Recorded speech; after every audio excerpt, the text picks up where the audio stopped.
What up, Fight World? It's your boy Ego, and I'm back with some more boxing. So I want to spend some time talking about Nonito Donaire. As you guys know, I'm a Bay Area native, so I always try to support local talent, people doing good things in my area, in my community. And I have to be honest with you guys, I've been very disappointed recently with Nonito Donaire. I'm just wondering what the fuck has gotten into him, and I think I have the answer. I think two words: Guillermo Rigondeaux. I think Rigondeaux really did something and took his soul and his confidence. And in boxing, I think some people sleep on the fact that boxing is a very psychological sport. You can look at other sports like football, for example, and I'm not saying there's no psychological advantages a team could have, but it's different because it's a team sport. So despite what fans say, if the Dallas Cowboys lose, you can't blame it solely on Tony Romo. It's a team sport. You got people picking plays. You got the head coach. You have the offensive line, defense. It's different.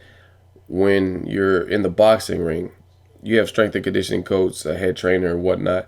But when you're in the square circle, it's you and an opponent, mano a mano. And I think ultimately Rigondeaux just embarrassed Donaire and kind of took his soul in that win that Rigondeaux claimed. So some people will argue, like, what do you mean, Ego? Donaire already has a loss, but it's different. Let me explain. Donaire lost his second professional fight, and that was years ago. So that was a 5-round fight, if I'm not mistaken, 4 or 5-round fight. It was his second pro fight. He lost. He didn't get knocked out or anything. Highly different. Fast forward to the future, Donaire was being placed on people's top 10 pound for pound list. And you could actually argue a little while ago. I mean, one year he fought 4 times. And I probably even had him on my pound for pound list towards the back in the top 10 around those years. So he was being touted as someone who's on the pound for pound list. He got Fighter of the Year, several HBO performances, a star.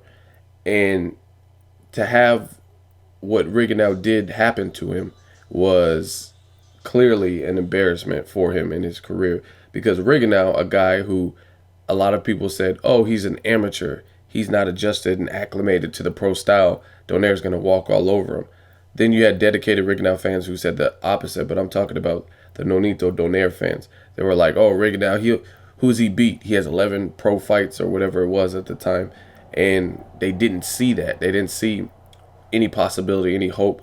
They said Rigondeaux had a shaky chin, and people expected Donaire to at least make it competitive. Even if he lost, make it competitive.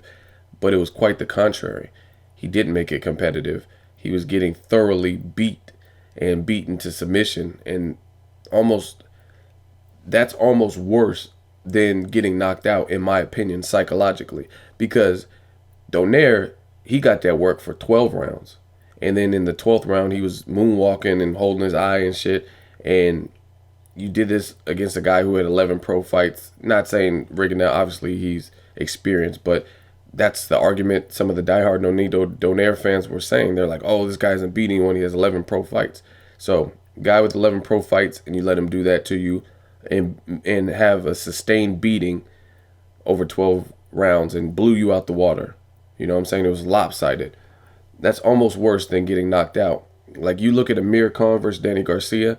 Amir Khan looked good. He looked very sharp. He was razor sharp, and he was ahead on the judges' scorecards. He looked good in that fight. Got caught with the awkward punch on the neck. Got knocked down. Got back up. The 4th round, he just couldn't recover. He couldn't recover from it, and Danny Garcia put the icing on the cake. Got him out of there. But Amir Khan doesn't take away from the fact that he was boxing well and he looked razor sharp and he was busting up Danny Garcia's face before he got hit. Same thing with Marquez versus Pacquiao. Very competitive fight. Both fighters had a knockdown. Marquez timed a perfect right in the heat of battle, in the nick of time, and he knocked out Pacquiao. But even Pacquiao getting knocked out, he held a good account of himself for while it lasted, and he was ahead on the judges' scorecards. He had Marquez's face all bloody. So that's different. That's a big difference, because Donaire didn't do that.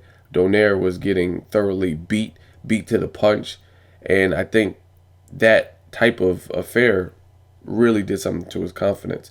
Now he's going in against Simpiwe Vecheka, and this is a dangerous opponent. He beat a long-standing champ, Chris John, who had beat Marquez, the legendary Juan Manuel Marquez, and this is a guy he doesn't want to sleep on. This guy is hungry, and you can't, in boxing, have one foot out and one foot in. I understand that he has a wife and now a child. I just don't know where Nonito Donaire's heart's at, if it's still in boxing.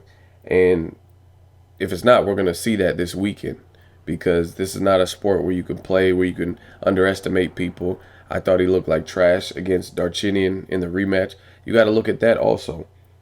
Darchinian was a guy he had beat 5 or 6 years earlier, and that's one of the knockouts that made him a star, that in the Montiel fight. So, coming off of a loss to Rigondeaux, he was supposed to go in there and pretty much reduplicate what he did. And he did do it, but it was in the 9th round, and he had a battle for it. And there was a lot of spots where Darchinian was looking good. And the problem with that being is, to me, Darchinian hasn't really evolved. He was actually better in the lower weight divisions. He hasn't became this monster since they first fought. Like, he got thoroughly and convincingly beat by a guy with no punching power who's crafty in Anselmo Moreno. And it's not like, let's say, Sergio Martinez versus Antonio Margarito. Sergio completely rebuilt after that loss. He became a better fighter after the Margarito loss. He learned, he gained whatever he gained from it, and after the Margarito loss, he completely flipped and showed his upside. Darchinian hasn't really done that. He's looked suspect against, like, even his fight with was the Gallo. He was winning round 1, and then he was getting clipped, and that was the fight right before Nonito Donaire Part 2. So, to me, that's not a good look that you went life or death with Vic Darchinian, a guy you had already beat convincingly, and this was supposed to be a tune-up fight. So, Nonito Donaire, he has to get his soul back. He has to really get it together, because this is a fight that he stands to lose if he doesn't come correct. Like I said, I think Donaire might have become complacent. Other guys weren't on his level, like the Jorge Arce, shop-worn veteran, the Wilfredo Vasquez Jr., Jeffrey Matabula, Novarez. He didn't want to fight. He was just defensive the whole time. A lot of these other guys, they didn't really have. They had different styles, but they didn't really have just the boxing prowess that a Rigondeaux had, to the point where when they felt Donaire's power, they didn't know how to respond.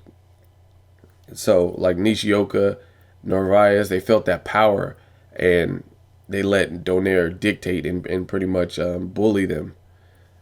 So, Rigondeaux's a different animal. He's a different beast. You have to be on your toes. You can't let him beat you to the punch. You have to have a good game plan, different things like that.